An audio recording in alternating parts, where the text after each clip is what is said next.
ஏசாயா தீர்க்க தரிசன புஸ்தகம் 7வது அதிகாரம் அதனுடைய 9வது வசனத்தை வாசிக்க கேட்கலாம். ஏசாயா 7:9. எப்ராயிமின் தலை சமாரியா, சமாரியாவின் தலை ரெமலியாவின் மகன். நீங்கள் விசுவாசியாவிட்டால் நிலை பெற மாட்டீர்கள். கர்த்தருடைய பரிசுத்த நாமம் மகிமைப்படுவதாக. போன வாரம் இதை கேட்க கர்த்தர் கிருபை செய்தார். நம்ம நம்பிதான் ஆகணும், இல்லைன்னா நிற்கவே முடியாது. கொஞ்சம் சந்தேகம் வந்தபோது நடந்து கொண்டிருந்த பேதுரு எப்படி அதே இடத்தில் மூழ்கினானோ அப்படிதான் நம்முடைய வாழ்க்கை என்பது. கொஞ்சம் சந்தேகம் உள்ள வந்துட்டு அதுவரை நடக்க முடியாத பாதையில விசுவாசத்துல நடப்போம். ஆனால் நடக்கும் பாதையில கூட நமக்குள்ளே சந்தேகம் வந்துட்டா நம்மால நிற்க முடியாது, நம்ம விழுந்து விடுவோம். நேரம் அதிகம் இல்லாததுனால சில காரியங்களை கொஞ்சம் வேகமாய் சொல்லி நன்றாய் கவனமாய் கேளுங்கள். ஆமென். இங்கே ஆகாசுக்கு விரோதமாக சத்துருக்கள் கூடி பல ஆலோசனைகளை பண்ணுகிறார்கள். இது அறிந்து ஆகாசுடைய இருதயம், அவனை சார்ந்தவருடைய இருதயம் தளர ஆரம்பிக்கிறது. எல்லாவற்றையும் பார்க்கிற கர்த்தர் ஏசாயாவை அனுப்பி சொல்லுகிறார், இதை குறித்து நீ பயப்படாதே. அந்த ஆலோசனை நிலை நிற்பது இல்லை, அதன்படி சம்பவிப்பது இல்லை என்று 7வது வசனத்தில் ஆண்டவர் ஏசாயாவை கொண்டு ஆகாசோடு சொல்லுகிறதை பார்க்க முடியும். ஏன் சத்துருக்கள் ஆலோசனை பண்ணுகிறார்கள்? சத்துருக்கள் ஆலோசனை பண்ண காரணம் என்ன? காரணம் என்ன தெரியுமா? பல நேரத்துல நம்மளை பத்தி தானே அவங்க பேசிட்டு இருக்கிறாங்க, நமக்கு எதிராக தானே திட்டம் பண்ணிட்டு இருக்கிறாங்க. ஏன் திட்டம் பண்றான்னு தெரியுமா? 1வது வசனத்திலே சொல்லப்பட்டிருக்கிறது, உசியாவுடைய குமாரனாகிய யோதாமின் குமாரன் ஆகாஸ் என்னும் யூதா தேசத்து ராஜாவின் நாட்களிலே ரேத்சீன் என்னும் சீரியாவின் ராஜாவும் ரெமலியாவின் குமாரனாகிய பெக்கா என்னும் இஸ்ரவேலின் ராஜாவும் எருசலேமின் மேல் யுத்தம் பண்ண வந்தார்கள். அவர்களால் அதை பிடிக்க கூடாமற் போயிற்று. இன்னைக்கு நமக்கு விரோதமாய் சத்துரு யோசனை பண்ணுகிறான் என்றாலே புரிந்து கொள்ளுங்கள், அவனுடைய இதற்கு முந்தைய முயற்சி எல்லாம் தோற்று போனது. சத்தமா ஒரு ஆமேன்னு சொல்லுங்க. எனக்கு கடந்த நாள்ல அதாவது வேர்ட் பை வேர்டா நின்று ஆண்டவரை பிரைஸ் பண்ணலாம். ஹல்லேலூயா. நமக்கு அதுக்கு டைம் பார்த்தாது, ஒரே சர்வீஸ்னா இழுத்துட்டு போயிடலாம். ஆமென். ஏன் திட்டம் பண்றாங்க? 4 பேர் உங்களுக்கு விரோதமா கூடி பேசுறாங்கன்னா புரிஞ்சுக்கோங்க, இதுக்கு முந்தின பிளான் என்னாச்சு தெரியுமா? ஃபெயிலியர் ஆயிட்டு.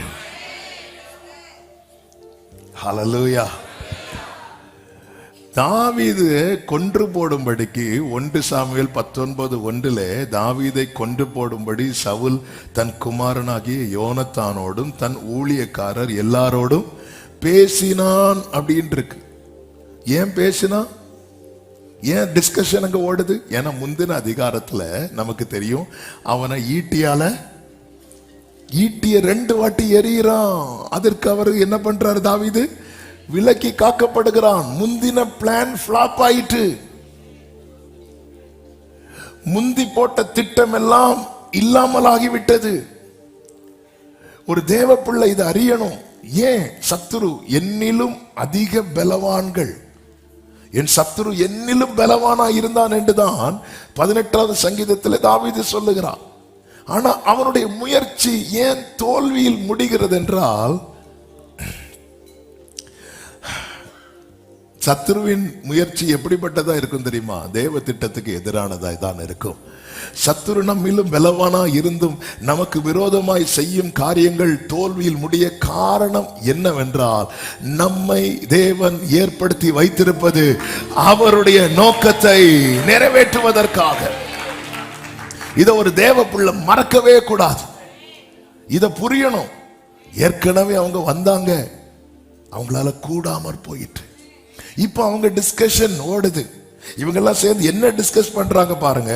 அதனுடைய 4-5 வசனங்கள்ல பாத்தீங்கன்னா, நீ அவனை நோக்கி சீரியர் எப்ராயிமோடும் ரெமலியாவின் மகனோடும் உனக்கு விரோதமாய் துராலோசனை பண்ணி நாம் யூதாவுக்கு விரோதமாய் போய் அதை நெருக்கி அதை நமக்குள்ளே பங்கிட்டு கொண்டு அதற்கு தபேயாலின் குமாரனை ராஜாவாக ஏற்படுத்துவோம் என்று சொன்னது நிமித்தம். அப்ப 3 காரியத்தை சத்துருவின் பிளான்ல இருக்கு. ஒண்ணு என்ன தெரியுமா? அவங்களுக்கு பிரஷர் கொடுப்போம், நெருக்கத்தை கொடுப்போம், பயங்கரமான நெருக்கத்தை கொடுப்போம்.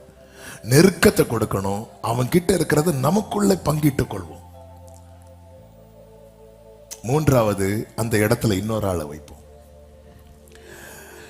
நெருக்கணும், நெருக்க வேண்டும், பறிக்க வேண்டும், அகற்ற வேண்டும். சத்துருவினுடைய பிளான். ஏன்னா அவன் போட்ட திட்டம் எல்லாம் ஃப்ளாப் ஆயிட்டு. என்னைக்குமே இல்லாத நெருக்கம் இப்போ உங்க லைஃப்ல வருதுனாலே ஆண்டவர் சொல்ற, இதை நினைச்சு நீ பயப்படாத அப்படிங்கிற. ஆமென். இதுவரை நான் கண்டிராத நெருக்கம். இந்த நெருக்கம் எப்படிப்பட்ட நெருக்கம் தெரியுமா? என் கையில இருந்து எல்லாத்தையும் பிடுங்க போறாங்க, என்ன மாத்த போறாங்க. அப்போஸ்தலர்கள், நான் செய்திக்குள்ள போகல, ஏன்னா ஒரு தேவ பிள்ளை நம்பிக்கையின் விஷயத்துல ஸ்ட்ராங்கா இருக்க வேண்டும் என்பதற்காக தான் இது சொல்லுகிறேன். அவங்க பிளான் பாத்தீங்களா? நெருக்கணும், பறிக்கணும், அகற்றணும்.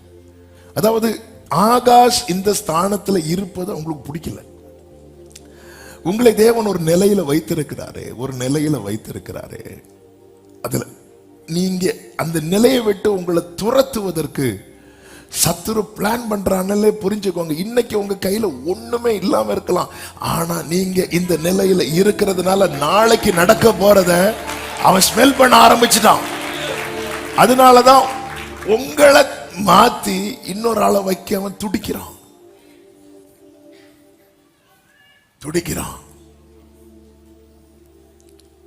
அப்போஸ்தலர்களை இல்லாமல் ஆக்க வேண்டும் என ஆலோசனை சங்கத்தார் எல்லாம் பேசிட்டு இருக்கும் போது, ஏன்னா பேதுருவை ஜெயில போட்டு பார்த்தாச்சு, அங்க இருந்து தூதனால வெளியே வந்தாச்சு. முந்தின முயற்சி எல்லாம் என்ன ஆயிட்டு? ஃபெயிலியர் ஆயிட்டு. இன்னைக்கு விரோதமாய் உங்களுக்கு விரோதமா ஒரு கூட்டம் கூடுதுன்னா புரிஞ்சுக்கோங்க, நேத்து அவர்களுடைய முயற்சி என்ன ஆயிட்டு தெரியுமா? ஃபெயிலியர் ஆயிட்டு. அப்ப ஒரு காரியம் தெரியுது, சத்துருவின் முயற்சி ஃபெயிலியர் ஆச்சுன்னா அடுத்து அவனுடைய பிளான் ஹெவியா இருக்கும். ஆமென். இதுக்கு அதுவே பரவாயில்ல, இதுக்கு முதல் வேவே பரவாயில்ல. சத்துருவின் முயற்சி ஃபெயிலியர் ஆயிட்டுன்னு வைங்களா, சவுல் போய் பெலிஸ்தியரை அடிச்சுட்டு வரான். அடுத்து அவன் பெலிஸ்தியர் போட்ட பிளான் பாத்தீங்களா? ஒருத்தன் கையில என்ன இருக்கக்கூடாது? ஆயுதம் இருக்கக்கூடாது. அதனால அந்த ஊர்ல ஒரு கொல்லன் இருக்கக்கூடாது. அவ்வளவு கொல்லனையும் தூக்கு. கொல்லனே இல்ல. இப்ப ஆயுதம் எடுக்கணும்னா எங்க தான் போனோம்? பெலிஸ்தியர் கிட்ட தான் போனோம். பிளான் போடுறான் பாருங்க, அடுத்த திட்டத்தை பாருங்க. அவன் திட்டம் வந்து ஹெவியா இருக்கும். இஸ்ரவேலரோடு டைரக்டா ஃபைட் பண்ணா ஜெயிக்க முடியாது. ஏன்னா இஸ்ரவேலின் தேவன் பெரியவர் என அறிந்ததுனாலதான் பெலிஸ்தியர் தந்திரமா வந்து சொல்றாங்க, உங்களில் ஒருவனை அனுப்புங்க அப்படிங்கிறான். ஒருத்தனை அட்டாக் பண்ணும். மொத்த சேனைய வந்தா சேனைகளின் கர்த்தர் நிப்பார். ஒருத்தனை அடிச்சிட்டு நாங்க அவனை ஜெயிச்சா நீங்க எங்களுக்கு அடிமை, நீங்க ஜெயிச்சா நாங்க அடிமை. எவ்வளவு தந்திரமா வர பாருங்க. அவன் துராலோசனை. இப்படிதான் அப்போஸ்தலர்களை என்னெல்லாமோ செஞ்சு பாக்குறாங்க, முடியல. உடனே அவர்களுக்குள்ள பயங்கர டிஸ்கஷன் நடக்கு. இவங்களை எப்படி விடக்கூடாது, இவங்க கதையை முடிக்கணும்னு பிளான் பண்ணும்போது அந்த கூட்டத்தில் கமாலியல் அப்படிங்கிற ஒரு மனிதர் இருந்தார். கனம் பெற்றவர். அவர் பாதத்துல தான் யார் படிச்சார்னா பவுல். அப்ப அவர் எழும்பி ஒரு வார்த்தையை சொல்லுவார். அப்போஸ்தலர் 5வது அதிகாரம் 38, 39 வசனங்களை வாசியுங்கள். இப்பொழுது நான் உங்களுக்கு சொல்லுகிறது என்னவென்றால், இந்த மனுஷருக்கு ஒன்றும் செய்யாமல் இவர்களை விட்டுவிடுங்கள். இந்த வேர்டை கவனிக்கணும். இந்த யோசனையும் இந்த கிரியையும் மனுஷரால் உண்டாயிருந்ததானால் ஒளிந்து போ, தேவனால் உண்டாயிருந்ததானால் அதை ஒழித்துவிட உங்களால் கூடாது. தேவனோடே போர் செய்கிறவர்களா காணப்படாதபடிக்கு. ஒரு தேவ பிள்ளை, எதுக்கு இந்த வார்த்தையை சொல்லுகிறேன் என்றால் புரிந்து கொள்ளுங்க.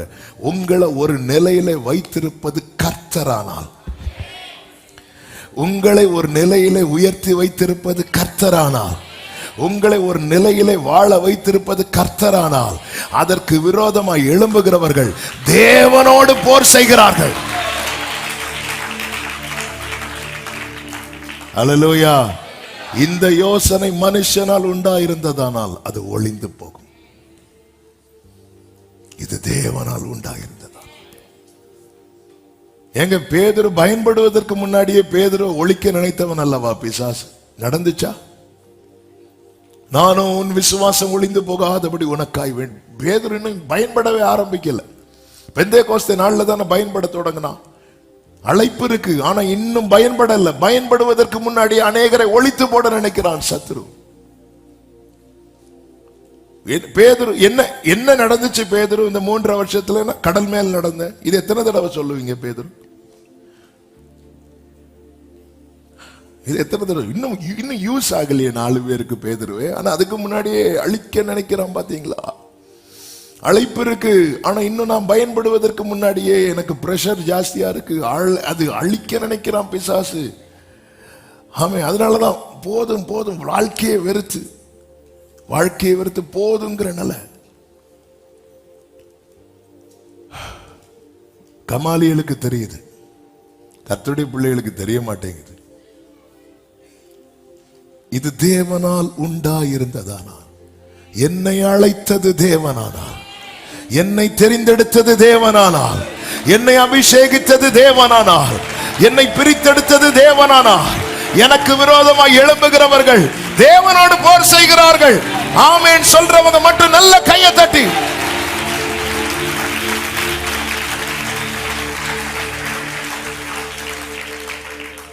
இத நம்பணும். நாமளா நிக்கிறோம். ஹல்லேலூயா. நாமளா நிக்கிற தாவீதை துரத்துறாங்க. ஏன்னா எல்லைக்குள்ள வந்து விடவே கூடாது. தாவீதின் கண்டிஷன் எப்படி இருந்துச்சு தெரியுமா? செத்தவனை போல எல்லாராலும் முழுவதும் மறக்கப்பட்டேன் என்கிறார். ஆனா அதே தாவீதை எல்லாரும் தேடி வராங்க. காட்ஸ் டைமிங் ஒன்னு இருக்கு. தாவீது ராஜாவாக மீண்டும் நிறுத்தப்படுகிறான். அன்னைக்கு அவன் மேல அபிஷேகம் வைக்கப்பட்ட போது அவனுடைய வீட்டார் மட்டும் பார்க்கிறார்கள்.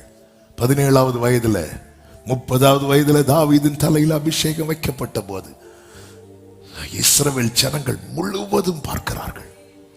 எனது தேவன் வைத்தது. ஒரு முறை அல்ல, பல முறை ஈட்டியை எறிந்தாலும் சிங்கம் வந்தது, கரடி வந்தது, கோலியாத் வந்தான்.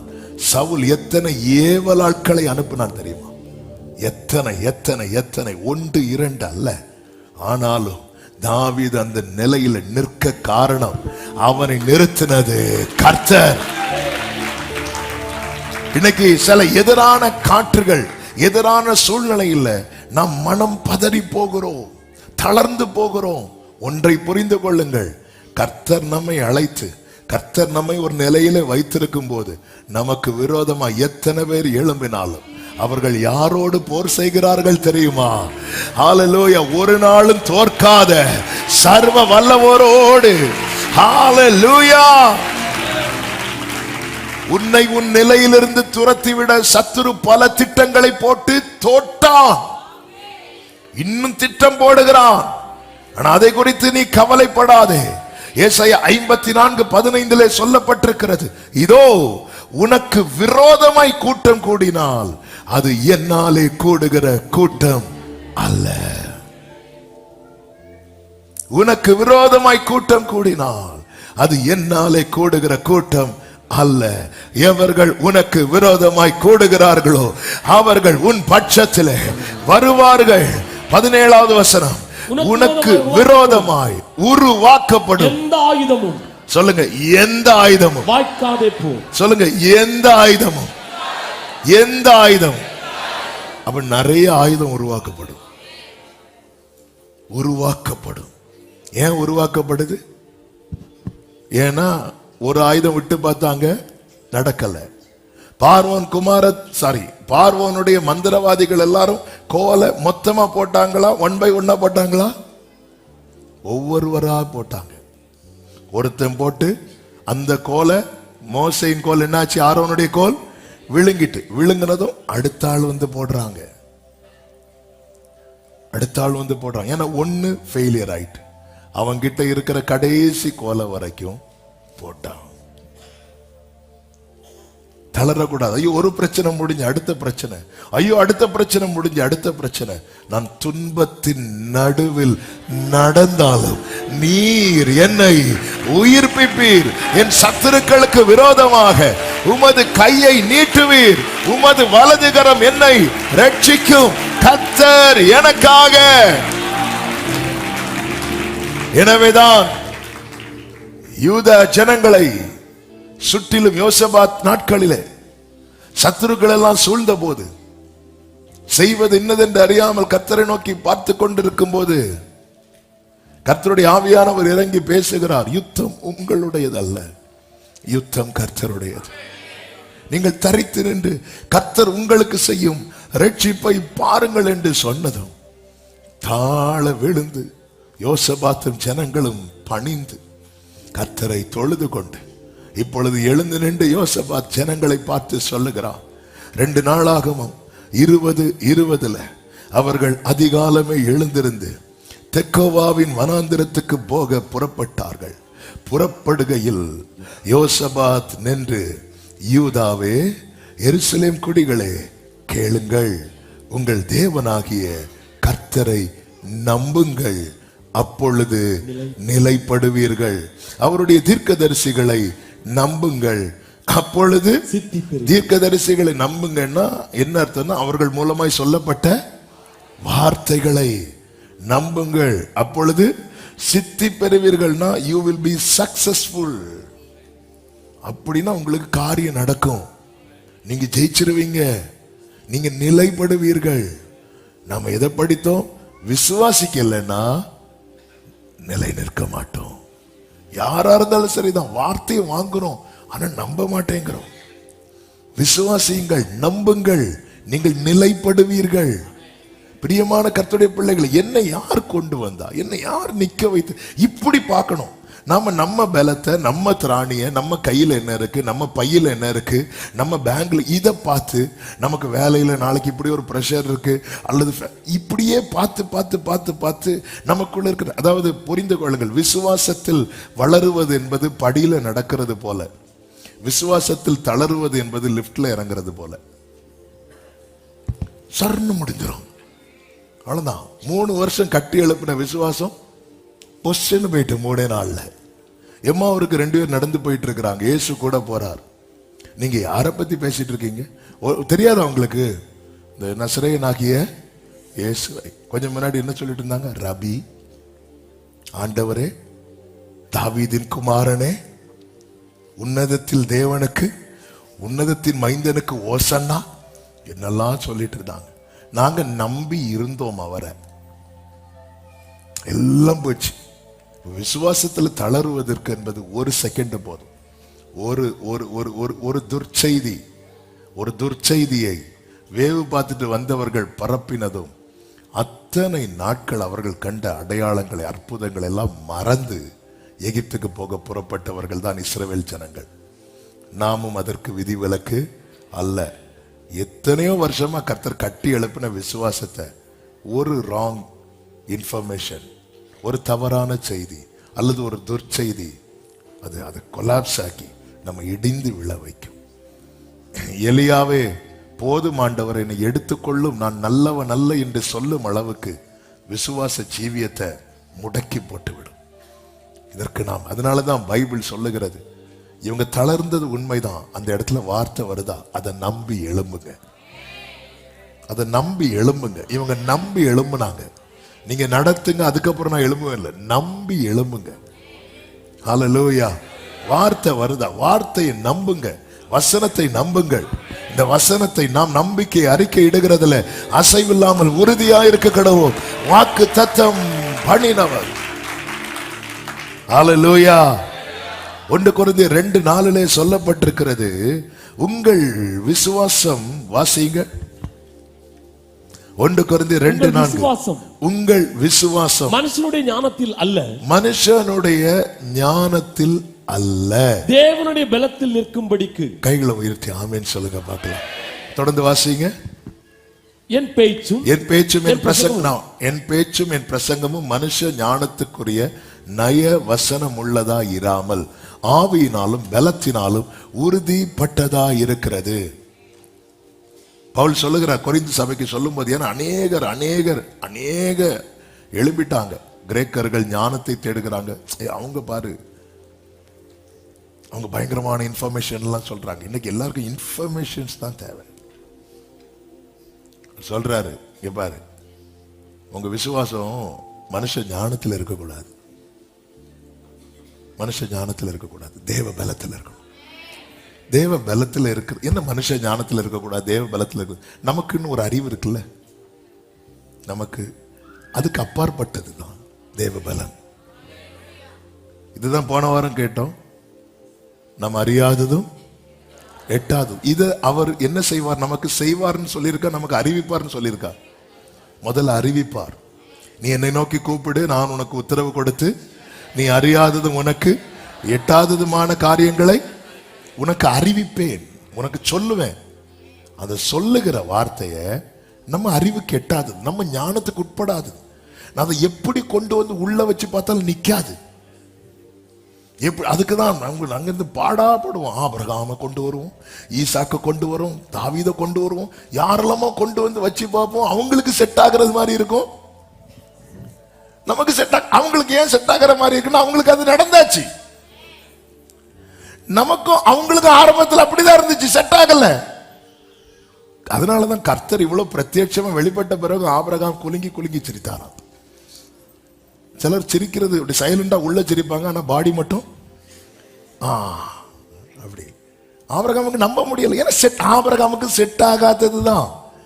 நம்ம படிக்கும் போது நமக்கு ஆபிரகாமுக்கு இது செட் ஆகிறது மாதிரி இருக்குது. அப்படிதான் நமக்கு இருக்கும். நாளைக்கு நம்முடைய தலைமுறை படிக்கும் போது சொல்லுவாங்க, இது எங்க அப்பாக்கு செட் ஆச்சு. இது எங்க நம்புறவங்க மட்டும் நல்ல கைகளை தட்டி.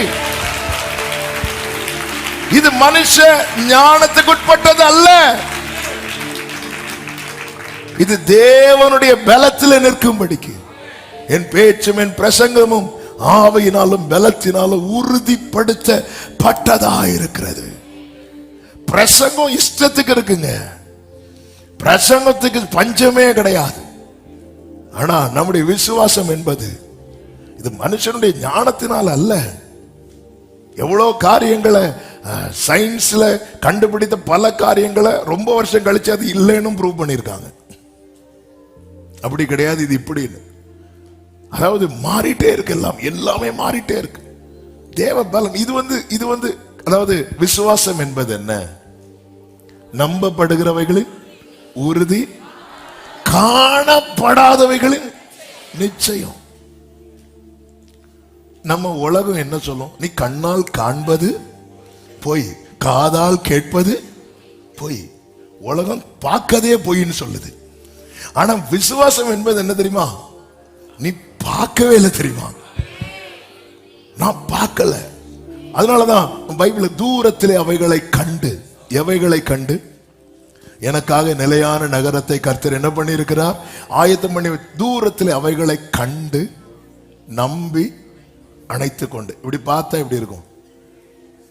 பவுல் சொல்லுகிறார், நாங்கள் காணப்படாதவைகளை நோக்கி இருக்கிறோம். என்ன இவர் பார்த்துட்டு இருக்கிறாரு? கூட போய் இப்படி பார்த்தா என்ன தெரியுது? இப்படி பார்த்துட்டு இருக்கிறார் பவுல். என்ன தெரியுது?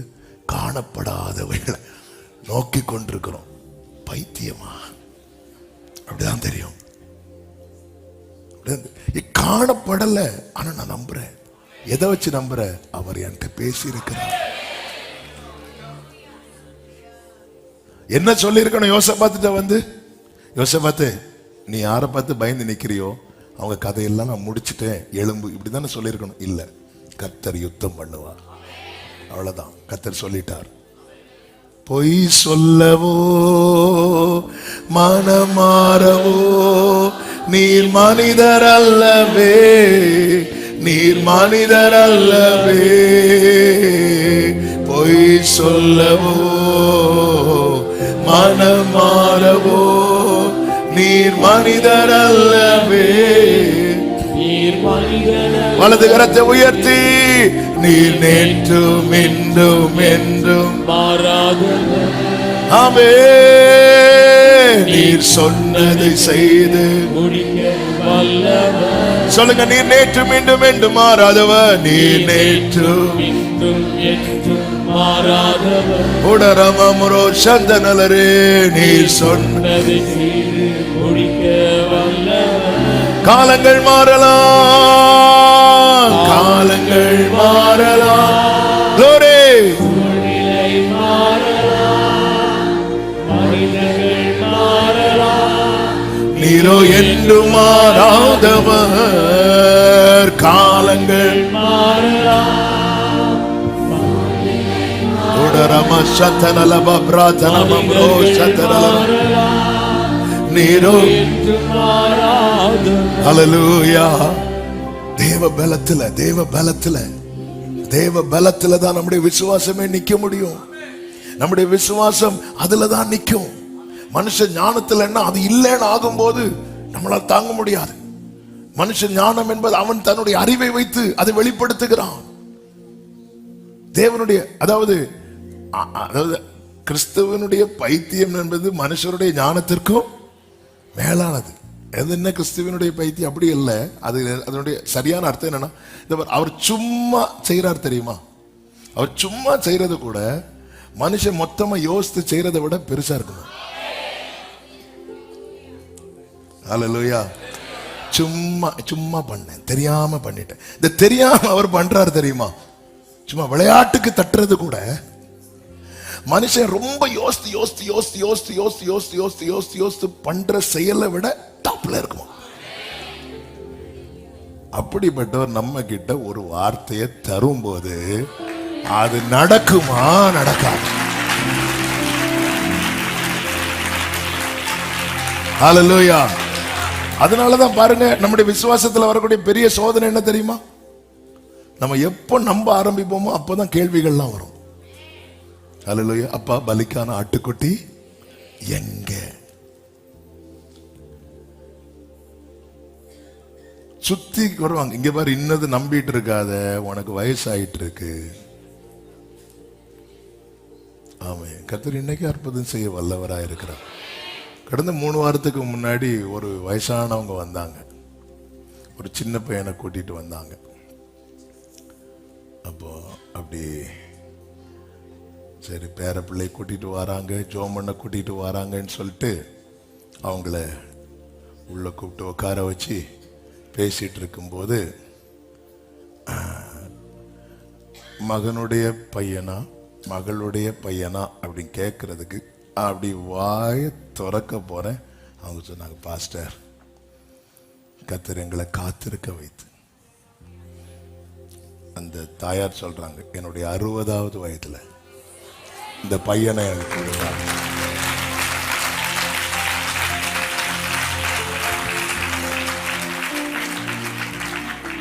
ஆமென். சில 60 வயசு ஆட்களுக்கெல்லாம் அப்படியே குஷி ஆயிட்டீங்க. கர்த்தர் உங்களை ஆசீர்வதிப்பாராக. ஆமென். எனக்கு அவன் பையன் கியூட்டா இருக்கான், அழகா இருக்கான். அவனுக்கு இப்ப 12 வயசு. ஜோமனை கூட்டிட்டு வந்தாங்க. வேதத்தில் ஒரு வசனம் இருக்கு, 1 கொரிந்தியர் 15:17. 1 கொரிந்தியர் 15:17. கிறிஸ்து எழுந்திராவிட்டால் உங்கள் விசுவாசம் வீணாயிருக்கும். என் விசுவாசம் வீணாகாது. ஏன்? கிறிஸ்து.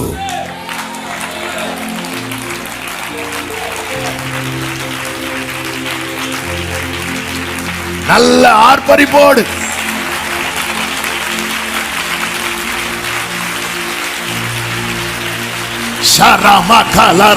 கிறிஸ்து எழுந்திராவிட்டால், இன்னைக்கு நீ ஒரு நம்பிக்கை வச்சிருக்கல, ஏய் அது வீணாய் போயிருமா? கிறிஸ்து எழுந்திராவிட்டால். ஹல்லேலூயா. அப்ப நான் வார்த்தையை நம்பலன்னா நான் உயிர்த்தெழுதல நம்பலன்னு தானே அர்த்தம். அப்ப நான் சதுசேயர் கூட்டத்துல தான் இருக்கிறேன்னு அர்த்தம். கிறிஸ்துவ எழுந்திராவிட்டால் ஆமா, என் விசுவாசம் எல்லாம் வீணா இருக்கும். நீங்கள் இன்னும் உங்கள் பாவங்களில் இருப்பீர்கள். கிறிஸ்து எதை வச்சு நம்புற? என் மீட்பர். ஹல்லேலூயா. என் மீட்பர் உயிரோடு இருக்கிறார். கவலைகள் தீர்ப்பார், கண்ணீர் துடைப்பார், கடைசி மட்டும் கைவிடாதிருப்பார். கவலைகள் தீர்ப்பார், கண்ணீர் துடைப்பார், கடைசி மட்டும் கைவிடாதிருப்பார். ஓஹோ, பாவமன்னி பழிப்பார், பாக்கியம் கொடுப்பார், பரம பதவியினுள் என்றனை எடுப்பார்.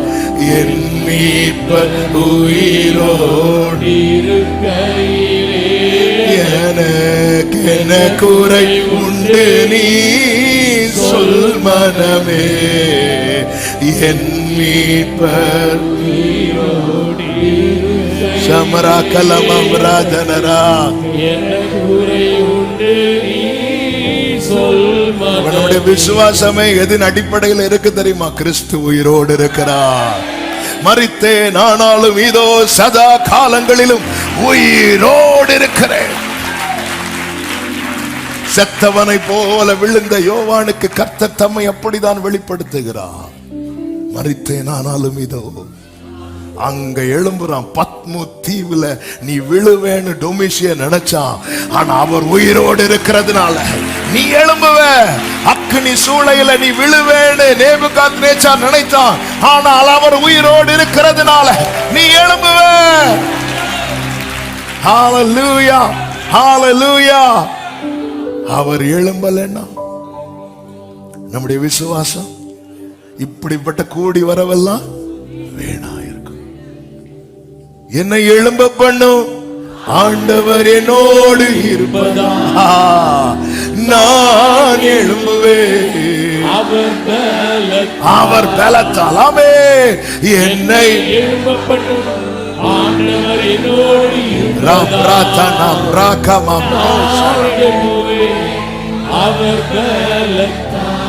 அதாவது விசுவாசத்தினுடைய அடிப்படையே தேவன் உண்டென்று விசுவாசிக்கணும். அப்படிதான் பைபிள்ல இருக்கு.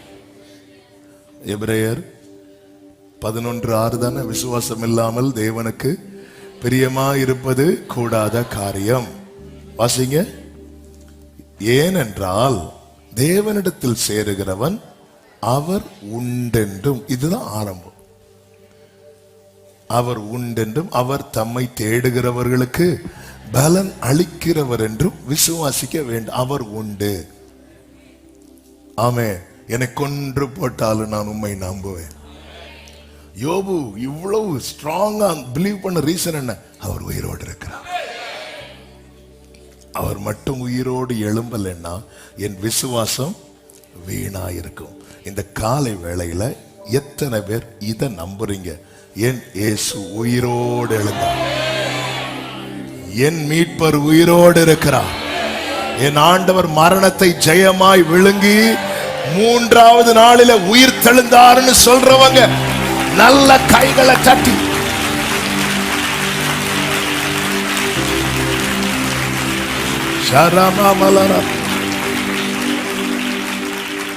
உயிர் தெழுந்தாரே, அல்லேலூயா, ஜெயித்தெழுந்தாரே, உயிருடன் எழுந்த மீட்பரேசு சொந்தமானாரே.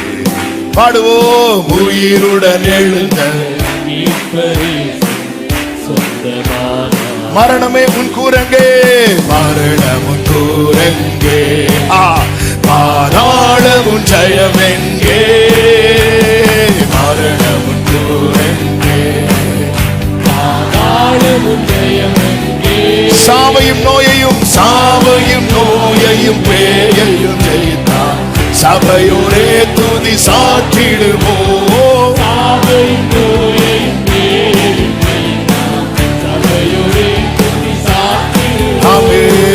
உயிர்த்தெழுந்தாரே.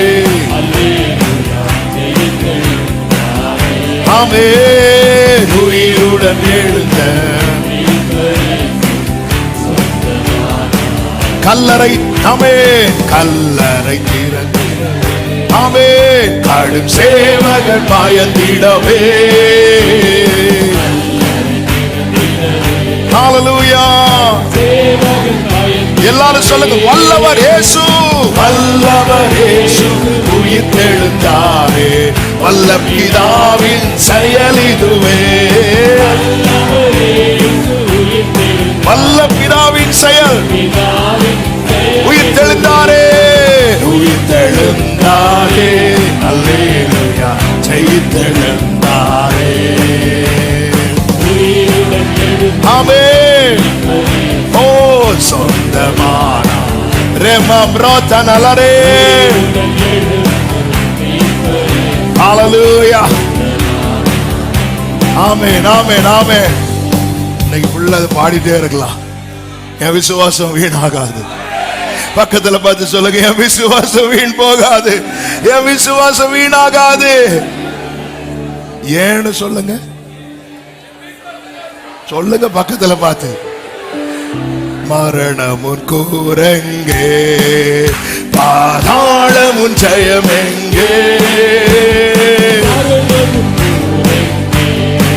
நீ விசுவாசித்தால் தேவனுடைய மகிமையை காண்பாய். சாவையும் நோயையும் பேரையும் ஜெயித்தார். சபையோரே துதி சாட்டிடுவோம்.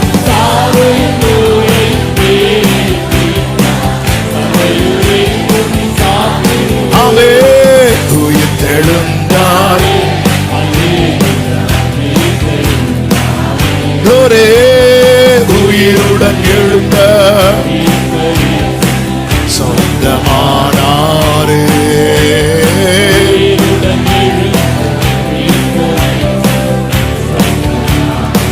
எம்மாவூர் சீஷர்களே, எம்மாவூர் சீஷர்களே, எல்லா மன இருள் இப்பொழுதே நம்முடைய மன இருள் நீங்குவதாக.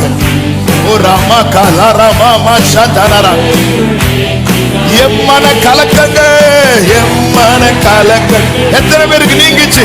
எத்தனை பேருக்கு நீங்குச்சு? ஓ ராமா சேமாம் ரே தனாமம் ரோ. ஹalleluya. விசுவாசம் வீண் போகாதே. ஆமென். உயிர்த்தெழுந்தாரே, ஜெயித்தெழுந்தாரே. உயிருடன் glory. ஆமென். உயிருடன். ஆமென், ஆமென், ஆமென், ஆமென். எம்மன கலக்கங்கள் நீங்கினது.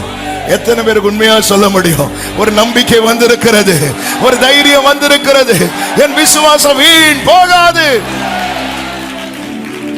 நம்ம விசுவாசத்துல நிலைத்திருக்க. ஹalleluya. ஒரே லைன்ல முடிச்சிட்டாரு. என்ன காஸ்பல் இது? அவர் உயிரோடு எழும்பலடா. விசுவாசம் வீணாயிருக்கும். நீங்க உங்க பாவத்திலே இருந்திருப்பீங்க. ஹalleluya, ஹalleluya. அந்த பவுல் சொல்லுகிறார், நான் விசுவாசித்திருக்கிறவர் இன்னார் என்பதை அறிவேன். அவர் யார்? உயிரோடு இருக்கிறார். நான் அவரிடத்தில் ஒப்புவித்ததை அவர் அந்நாள் வரை காத்துக்கொள்ள. ஆமென் சொல்லுங்க பார்க்கலாம். நாம் விசுவாசத்தில் நிலைக்க வேண்டியது எவ்வளவு அவசியம் தெரியுமா? 2 தீமோத்தேயு 1:5 தீமோத்தேயுக்கு எழுதும் போது பவுல் இப்படி சொல்லுகிறார். 2 தீமோத்தேயு 1:5 அந்த விசுவாசம் முந்தி உன் பாட்டியாகிய லோவிசாளுக்குள்ளும் உன் தாயாகிய ஐனிக்கேயாளுக்குள்ளும் நிலைத்திருந்தது. அது உனக்குள்ளும் நிலைத்திருக்கிறது என்று நிச்சயித்திருக்கிறேன். நாளைக்கு தலைமுறை இந்த விசுவாசத்துல நிக்கணும்னா நாம நிக்க வேண்டியது அவசியம். 3ஆம் தலைமுறை. ஹalleluya. அந்த பாட்டி, லோவிசாள், தாய் ஐனிக்க, இவங்களெல்லாம் எப்போ தெரிய வந்துச்சு தெரியுமா? இந்த தீமோத்தேயு மூலமா. ஒரு சந்ததியை நமக்கு கொடுத்திருக்கிறார். நாளைக்கு இந்த தலைமுறை இந்த விசுவாசத்தில் நிற்கணும். உத்தம குமாரன் தீமோத்தேயு. அவர் சொல்ற, என்ன போல மனதை உடைய இவனை தவிர வேற யாருமே கிடையாதுன்றார். எத்தனை பேரை பவுல், எத்தனை பேர் ஆண்டவருக்குள் நடத்தியிருப்பார். பவுலுடைய கையசைவ கேட்டு பார்த்து செய்யறதுக்கு எத்தனை பேர் உண்டு தெரியுமா? ஆனால் அந்த பவுல் சொல்றார் பாருங்க, தீமோத்தேயுவை பத்தி பிலிப்பியர் 2:19-20 வசனங்கள்ல, அன்றியும் நானும் உங்கள் செய்திகளை அறிந்து மன தேறுதல் அடையும்படிக்கு சீக்கிரமாய் தீமோத்தேயுவை உங்களிடத்தில் அனுப்பலாம் என்று கர்த்தராகிய இயேசுவுக்குள் நம்பி இருக்கிறேன். அதேனென்றால் உங்கள் காரியங்களை உண்மையாய் விசாரிக்கிறதற்கு என்னை போல மனதுள்ளவன் அவனை அன்றி வேறு ஒருவனும் என்னிடத்தில் இல்லை. இது எப்படிங்க சாத்தியாச்சு? பவுல் சொல்றார், உங்க பாட்டி, உங்க அம்மா, தலைமுறையே. நிறைய பேர் கிறிஸ்துவுக்காக எழும்புறாங்க. ஆனா எத்தனை தீமோத்தேயுக்கள் எழும்புறாங்க? இன்னைக்கு நம்மளே ஆடிட்டு இருக்கிற தலைமுறை எப்படி நிற்கும்? அந்த விசுவாசம் முந்தி உன் பாட்டி ஆகிய லோவிசாளுக்குள்ளும் உன் தாயாகிய ஐனிக்கையாளுக்குள்ளும் நிலைத்திருந்தது. அது நிலைத்திருந்தது, தலைமுறைக்கு கைமாற்றப்பட்டது. நீங்க இன்னைக்கு இருக்கிறீங்க, நாளைக்கு நம்ம எடுத்துக்கொள்ளப்படுவோம்.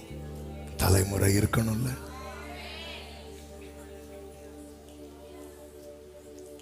அது நிலைத்திருந்தது.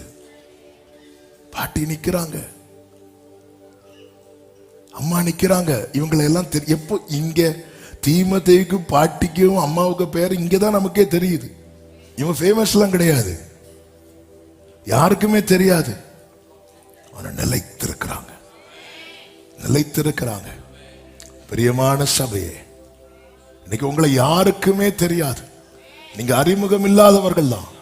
ஆனா கர்த்தர் பேரில் இருக்கிற விசுவாசத்துல நிலைத்திருந்தா நாளைக்கு உங்கள் பிள்ளைகள் தீமோத்தேயுக்களாய் உலகம் அறியும்படிக்கு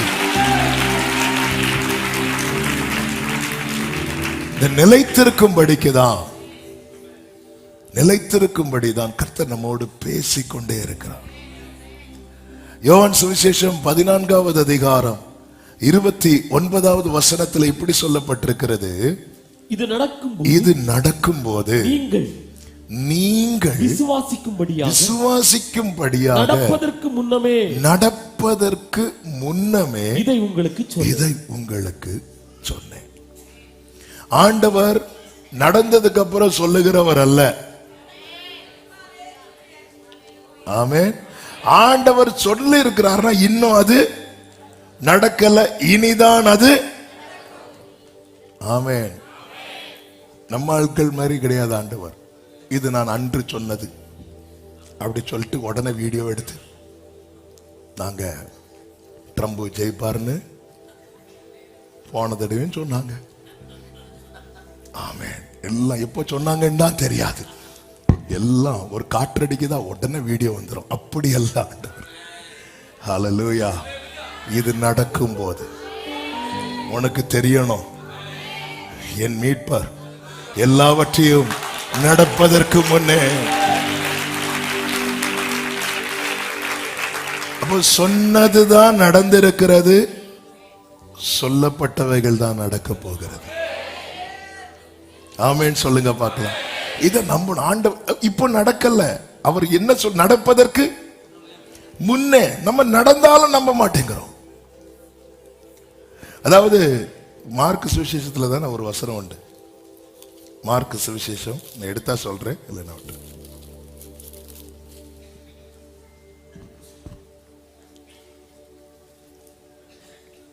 ஆமென்.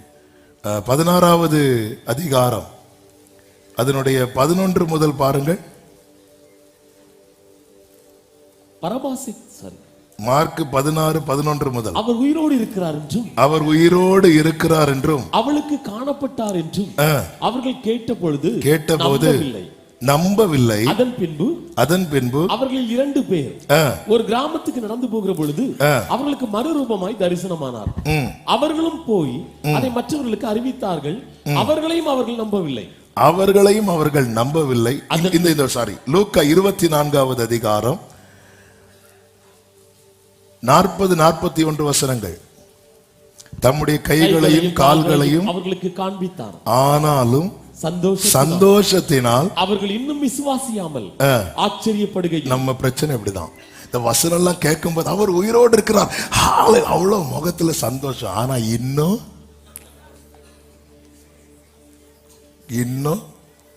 உயிர் தெழுந்தாரே ரிதம் போட்டோம்னா தலை ஆட்டோமேட்டிக்கா ஃப்ரண்ட்ல பேக்ல போயிட்டு வருது. ஆனால் இன்னும் விசுவாசிக்கல.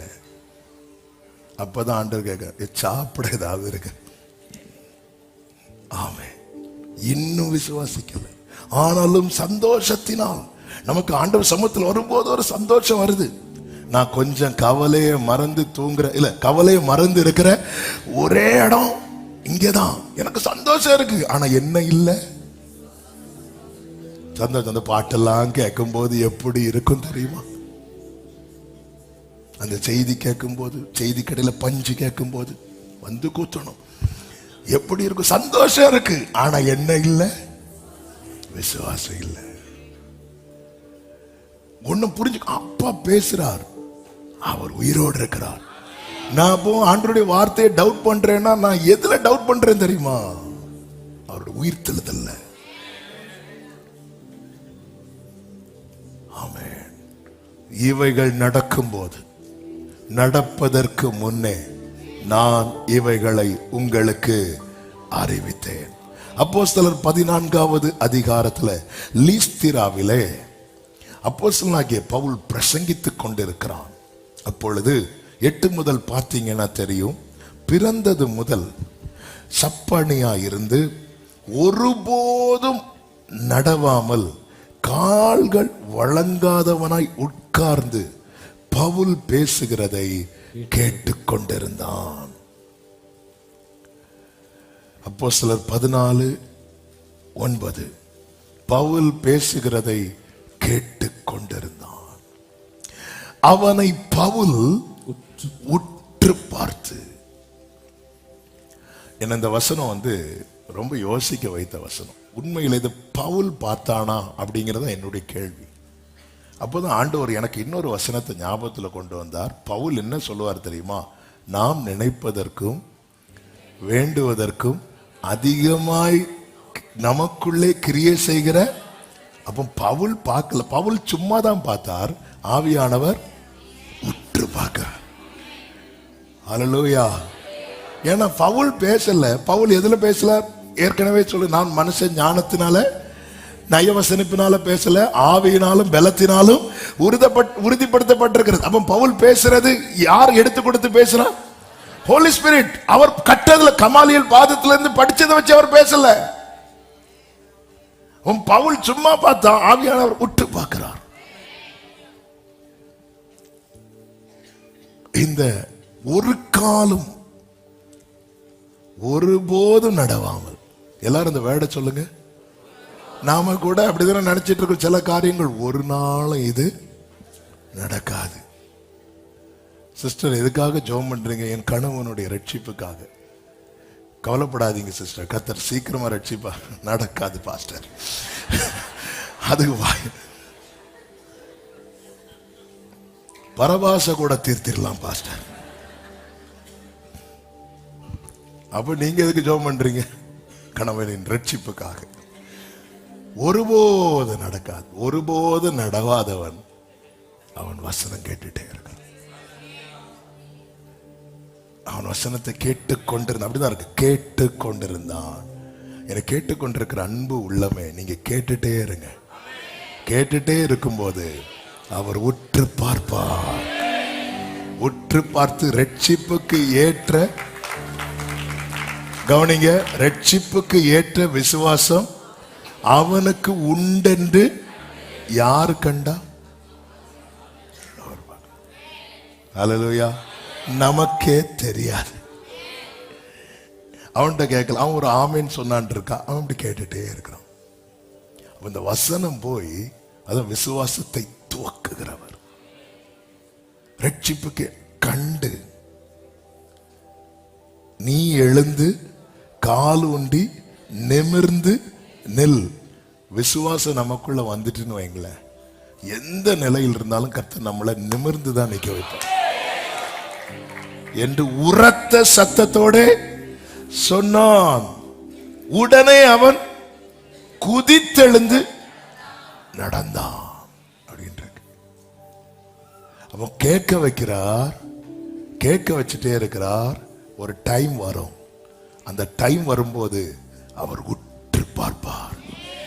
உற்று பார்த்து கேட்ட காரியம் நம்முடைய வாழ்க்கையில நிறைவேறும்படிக்கு நம்மை நிமிர்ந்து நடக்க பண்ணுவார். நீங்க இதை விசுவாசிக்கலன்னா நிலைக்க மாட்டேன். நான் விசுவாசிக்கதான் என்ன செய்யணும்? வசனத்தை கேட்கணும். வசனத்தை கேட்கும் போது மனசுல எதை அஸ்திபாரமா வச்சிருன்னு தெரியுமா? அவர் உயிரோடு இருக்கிறார், அவர் உயிரோடு இருக்கிறார். ஒரு வசனத்தை கூட வாசித்து ஜெபிக்கலாம். எசேக்கியேல் 37வது அதிகாரம் 11 முதல் நீங்கள் பார்த்தீங்கன்னா, அவர் என்னை நோக்கி, மனுபுத்திரனே, நான் வாசிக்கிறேன், மனுபுத்திரனே, இந்த எலும்புகள் இஸ்ரவேல் வம்சத்தார் அனைவருமே, இதோ அவர்கள் எங்கள் எலும்புகள் உலர்ந்து போயிற்று, எங்கள் நம்பிக்கை அற்று போயிற்று, நாங்கள் அறுப்புண்டு போகிறோம் என்கிறார்கள். ஆகையால் நீ தீர்க்க தரிசனம் உரைத்து அவர்களோடு சொல்ல வேண்டியது என்னவென்றால், கர்த்தராகிய ஆண்டவர் உரைக்கிறார், இதோ என் ஜனங்களே, நான் உங்கள் பிரேத குழிகளை திறந்து உங்களை உங்கள் பிரேத குழிகளிலிருந்து வெளிப்படவும் உங்களை இஸ்ரவேல் தேசத்துக்கு வரவும் பண்ணுவேன். என் ஜனங்களே, நான் உங்கள் பிரேத குழிகளை திறந்து உங்களை உங்கள் பிரேத குழிகளிலிருந்து வெளிப்பட பண்ணும்போது நான் கர்த்தர் என்று அறிந்து கொள்வீர்கள். என் ஆவியை உங்களுக்குள் வைப்பேன், நீங்கள் உயிரடைவீர்கள். நான் உங்களை உங்கள் தேசத்தில் வைப்பேன், அப்பொழுது நான் கர்த்தர் என்று அறிந்து கொள்வீர்கள். இதை சொன்னேன், இதை செய்வேன் என்று உலர்ந்த எலும்புகளை காண்பித்து, உலர்ந்த எலும்பு சேனையாய் நிக்கும்னு சொன்னா நாம் ஆமேன்னு சொல்லுவோம். நம்மளும் நம்ம கர்த்தர் நிறுத்துவார்னா ஆமேன்னு சொல்ல மாட்டோம். என்ன பிரேத குழிகளை திறந்து கொண்டு வருவேன், அதன் அர்த்தம் என்ன? நீ ஒரு முடிவை எழுதிட்டு உட்கார்ந்து இருக்கிற, அவ்வளவுதான், முடிஞ்சு. இதோட என் லைஃப் முடிஞ்சு. அதுல இருந்து நான் உன்னை வெளியே கொண்டு வருவேன். இந்த காலை வேளையில சில சில சில ஒருவேளை நீங்க ஒரு கடன் மேல ஏறி இருக்கலாம். அவ்வளவுதான், என் லைஃப் இப்படியே முடிய போகுது. வியாதி, தீராத வியாதி, ஏதோ ஒண்ணு. இஸ்ரவேல் வம்சத்தார்னா யார்? அவருடைய ஜனம். நான் அவருடைய ஜனம். என் மீட்பர் உயிரோடு இருக்கிறார். நான் இதுதான் முடிவு நினைச்சு இருக்கிறேன். இல்ல, இதுல இருந்து கர்த்தர் என்ன வெளியே கொண்டு வருவார். நம்புறவங்க மட்டும் நல்ல கைகளை தட்டி ஆமென் என்று சொல்லு. ஆண்டவர் சொல்ற, நான் இதை செய்யும் போது நான் கர்த்தர் என்று அறிந்து கொள்வீர்கள்.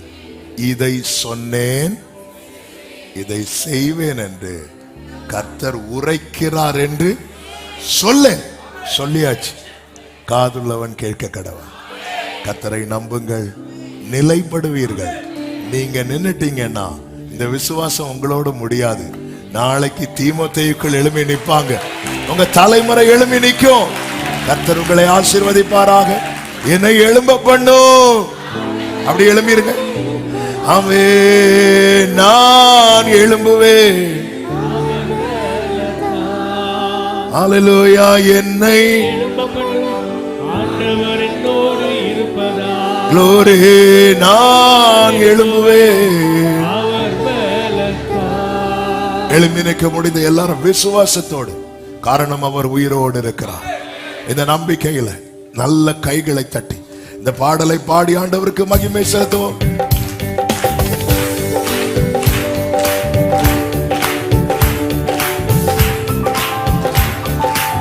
என்னை பலப்படுத்தும், என்னை பலப்படுத்தும். தேவன் உயிரோடு இருக்கிறார். நான் கழுகை போல. ஆமென். என்னை பலப்படுத்தும் தேவன் உயிரோடு இருக்கிறார். ஆமென். என்னை எழும்ப பண்ணும் ஆண்டவர் என்னோடு இருப்பார். நான் எழும்புவேன். என்னை எழும்ப பண்ணும்.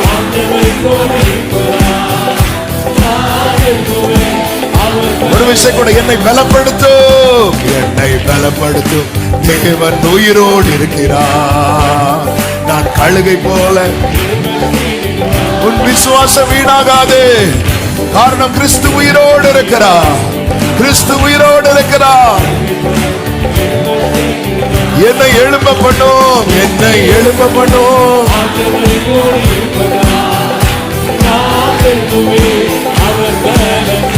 ஆமென். என்னை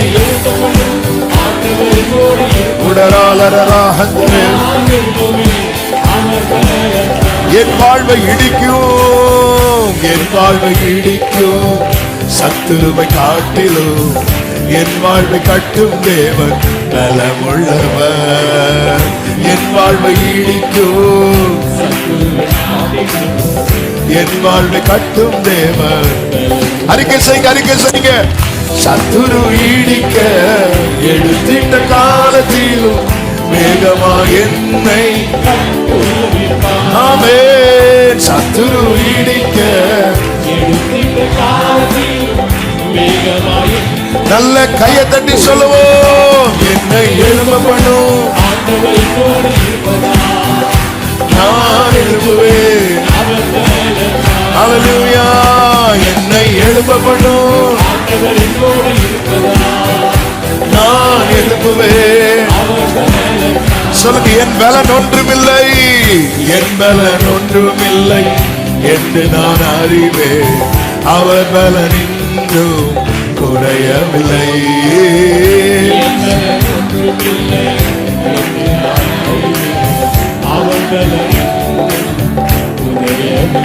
ஆமென். பலத்தாலும் அல்ல, பராக்கிரமம் அல்ல, ஆவியினாலே என்னை எழும்ப செய்வார்.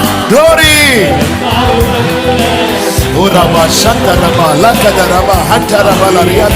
நல்ல கையை தட்டி பாடுவோம். என்னை எழும்ப பண்ணும் ஜீசஸ். நான் எழும்புவேன். Glory.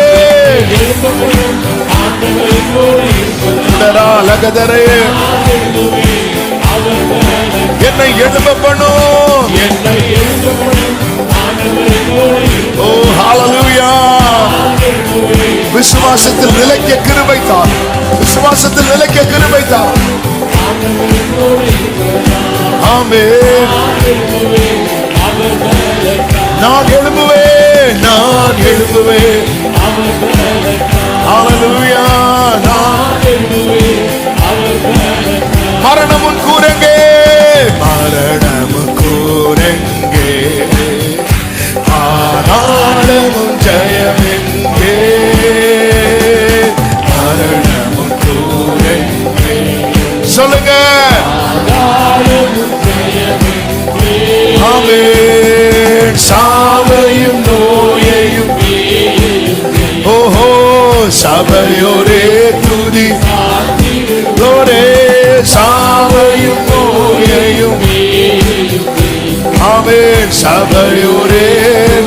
சொல்லுங்க. உயிர் தெளிந்தாரே, உயிர் தெழுந்தாரே,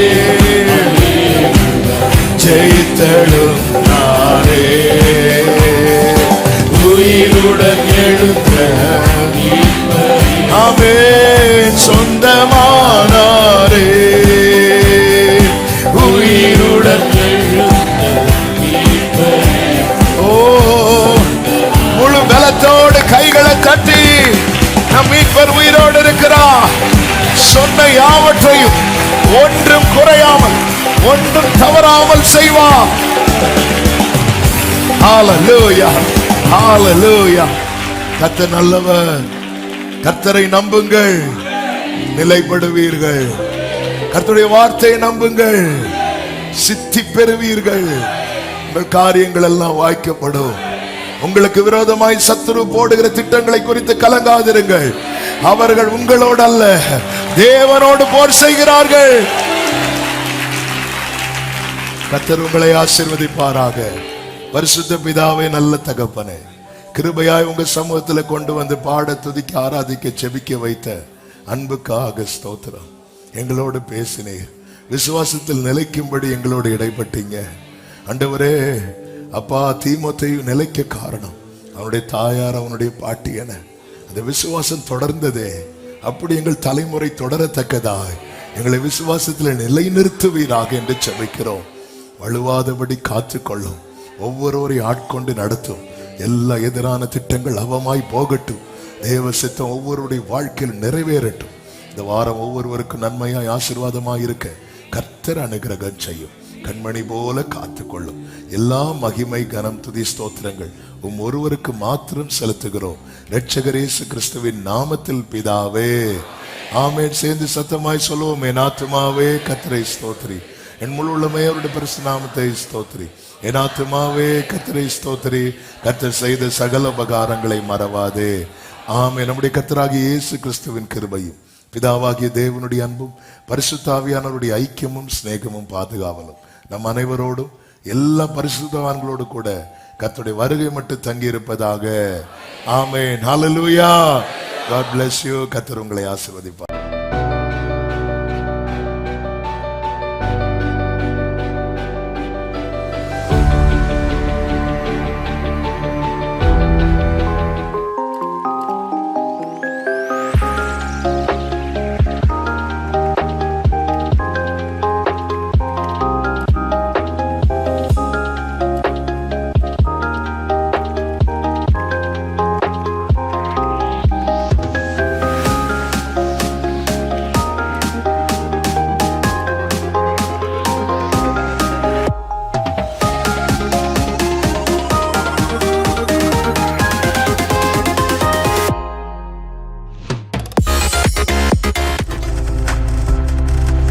நீங்கள் பார்த்துக் கொண்டிருப்பது உங்கள் ஜாய் டிவி. உங்கள் துக்கம் சந்தோஷமாய் மாறும்.